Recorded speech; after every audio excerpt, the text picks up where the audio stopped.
اللہ تعالیٰ نے حضرت آدم علیہ السلام کو مٹی سے پیدا کیا۔ ان کی تخلیق مکمل ہونے سے پہلے ہی اللہ تعالیٰ نے فرشتوں کو بتا دیا تھا کہ وہ مٹی سے ایک ایسی مخلوق بنانے والا ہے جو انسان کہلائے گی اور زمین پر اللہ تعالیٰ کی طرف سے خلیفہ ہوگی۔ پھر آدم علیہ السلام کا جسم مٹی سے بنایا گیا۔ یہ مٹی ایسی تھی جو مختلف حالتیں قبول کرتی تھی۔ جب وہ مٹی خشک ہو گئی اور اس میں کھنک پیدا ہو گئی تو اللہ تعالیٰ نے اس مٹی کے جسم میں اپنی طرف سے روح پھونکی۔ روح داخل ہوتے ہی وہ مٹی کا جسم ایک زندہ انسان بن گیا جس میں گوشت، ہڈیاں، عقل، شعور، احساسات، ارادہ اور جذبات سب موجود تھے۔ اس کے بعد اللہ تعالیٰ نے فرشتوں کو حکم دیا کہ آدم علیہ السلام کے سامنے سجدہ کرو۔ تمام فرشتوں نے فوراً اللہ تعالیٰ کا حکم مان لیا، لیکن ابلیس نے غرور اور تکبر کی وجہ سے سجدہ کرنے سے انکار کر دیا۔ اس نے اپنے آپ کو آدم علیہ السلام سے بہتر سمجھا اور حکم نہ مانا، جس کی وجہ سے وہ اللہ تعالیٰ کی رحمت سے دور ہو گیا۔ قرآن کریم میں اس واقعے کا یہ حصہ بیان کیا گیا ہے جب اللہ تعالیٰ نے فرشتوں کو حکم دیا کہ حضرت آدم علیہ السلام کے سامنے سجدہ کرو تو سب فرشتوں نے فوراً سجدہ کر دیا، لیکن ابلیس نے سجدہ کرنے سے انکار کر دیا۔ اس نے تکبر کیا اور اللہ تعالیٰ کا حکم نہ مانا، اس وجہ سے وہ نافرمانوں اور کافروں میں شمار ہو گیا۔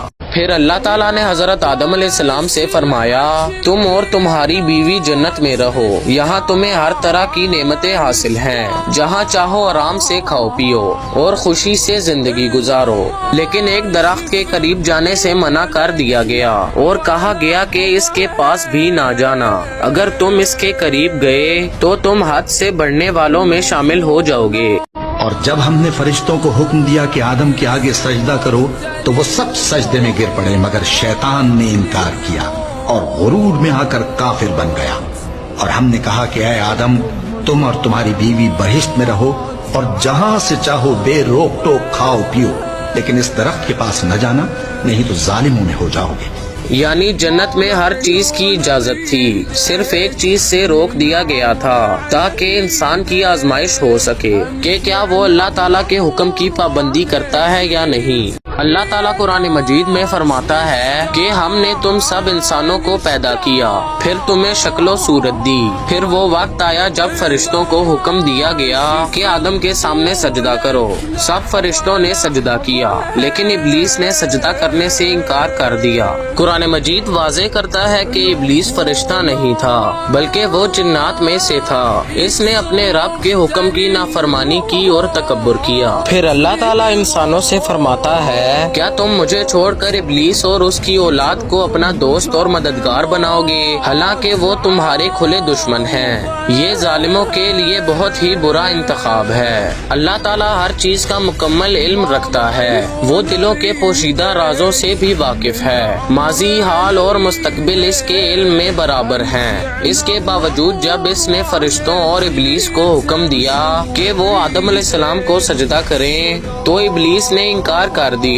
اللہ تعالیٰ نے ابلیس سے پوچھا، جب میں نے تجھے سجدہ کرنے کا حکم دیا تھا تو کس چیز نے تجھے روکا؟ اللہ نے فرمایا، جب میں نے تجھ کو بھی حکم دیا تھا تو کس چیز نے تجھے سجدہ کرنے سے باز رکھا؟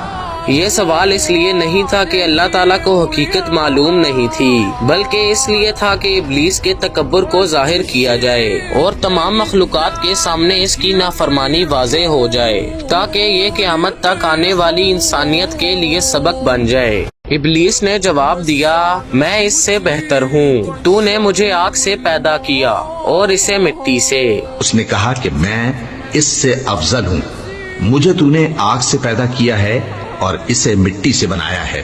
یہ جواب دراصل اس کے غرور، تکبر اور خود پسندی کا اظہار تھا۔ اس نے اپنی پیدائش کے مدعے کو اپنی فضیلت بنا لیا۔ اس کے نزدیک آگ مٹی سے بہتر تھی، اس لیے وہ اپنے آپ کو حضرت آدم علیہ السلام سے برتر سمجھتا تھا، لیکن اس کی سوچ میں کئی بڑی غلطیاں تھیں۔ اس نے اللہ تعالیٰ کے حکم کے مقابلے میں اپنی عقل کو ترجیح دی۔ اس نے یہ حقیقت نظر انداز کر دی کہ حضرت آدم علیہ السلام کو اللہ تعالیٰ نے علم، عقل، شعور اور اپنی طرف سے روح عطا فرمائی تھی۔ اللہ تعالیٰ نے آدم علیہ السلام کو علم دے کر فرشتوں پر بھی ان کی برتری ظاہر کر دی تھی۔ یہاں اصل اصول یہ واضح ہوتا ہے کہ کسی مخلوق کی فضیلت اس بات پر نہیں ہوتی کہ وہ کس چیز سے بنائی گئی ہے، بلکہ اس بات پر ہوتی ہے کہ اللہ تعالیٰ نے اسے کون سی صلاحیتیں عطا فرمائی ہیں۔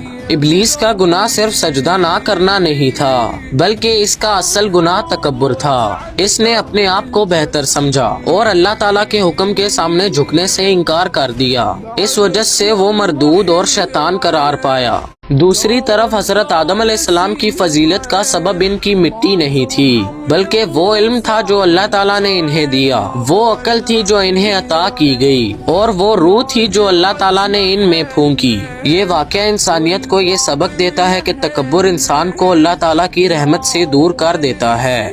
اصل عزت علم، تقوی اور اطاعت میں ہے۔ نسب یا ظاہری بنیاد پر برتری کا تصور غلط ہے۔ اللہ تعالیٰ کے حکم کے سامنے سر جھکانا ہی کامیابی کا راستہ ہے۔ اس طرح ابلیس کا واقعہ صرف ایک تاریخی واقعہ نہیں، بلکہ قیامت تک آنے والے انسانوں کے لیے ایک دائمی نصیحت ہے کہ غرور انسان کو گمراہی کی طرف لے جاتا ہے، جبکہ عاجزی اور اطاعت انسان کو اللہ تعالیٰ کے قریب کر دیتی ہے۔ چونکہ ابلیس کا جواب غرور، تکبر اور جہالت پر مبنی تھا، اس لیے اللہ تعالیٰ نے واضح فرما دیا کہ اس کا یہ تکبر ہی اس کی گمراہی کا سبب بن گیا ہے۔ وہ اپنے نفس کی بڑائی میں اس قدر ڈوب چکا تھا کہ اسے نہ صرف حضرت آدم علیہ السلام کی فضیلت نظر نہ آئی، بلکہ وہ اپنے خالق کے سامنے بھی جھکنے کے لیے تیار نہ ہوا۔ یہاں اس کی گمراہی کی اصل جڑ ہی تکبر تھی۔ اس نے اللہ تعالیٰ کے حکم پر عمل کرنے کے بجائے اپنی ناقص عقل کو معیار بنا لیا۔ اس نے یہ سمجھ لیا کہ وہ بہتر فیصلہ کر سکتا ہے، حالانکہ مخلوق کا علم محدود اور ناقص ہوتا ہے۔ اللہ تعالیٰ نے اسے بتایا کہ اس کا یہ رویہ سرکشی ہے، اور جو مخلوق اللہ کے حکم کے مقابلے میں تکبر اختیار کرے وہ اس کے قرب کی مستحق نہیں رہتی۔ اسی وجہ سے اسے جنت سے نکال دیا گیا اور وہ اللہ تعالیٰ کی رحمت سے محروم ہو گیا۔ یہ سزا کسی ظلم کا نتیجہ نہیں تھی، بلکہ اس کے اپنے عمل کا انجام تھا۔ اللہ تعالیٰ کسی پر ظلم نہیں کرتا، بلکہ ہر مخلوق کو اس کے عمل کے مطابق بدلہ دیتا ہے۔ ابلیس نے خود اپنی مرضی سے نافرمانی کی۔ یہ واقعہ ہمیں یہ بنیادی حقیقت سمجھاتا ہے کہ تکبر انسان کو حق کو دیکھنے سے اندھا کر دیتا ہے۔ جب انسان اپنی عقل کو وحی پر ترجیح دیتا ہے تو گمراہ ہو جاتا ہے۔ اللہ تعالیٰ کے فیصلوں پر اعتراض بندگی کے خلاف ہے۔ سزا دراصل انسان کے اپنے اعمال کا نتیجہ ہوتی ہے۔ ابلیس کی ہلاکت اس بات کی دلیل ہے کہ اللہ تعالیٰ کے نزدیک اصل معیار عاجزی، اطاعت اور حق کو قبول کرنا ہے، نہ کہ حسب و نسب، تخلیق یا ظاہری برتری ہے۔ یہ واقعہ قیامت تک کے لیے ایک سبق ہے کہ جو شخص غرور میں آ کر حق کو ٹھکرا دے وہ خود اپنی تباہی کا راستہ اختیار کرتا ہے۔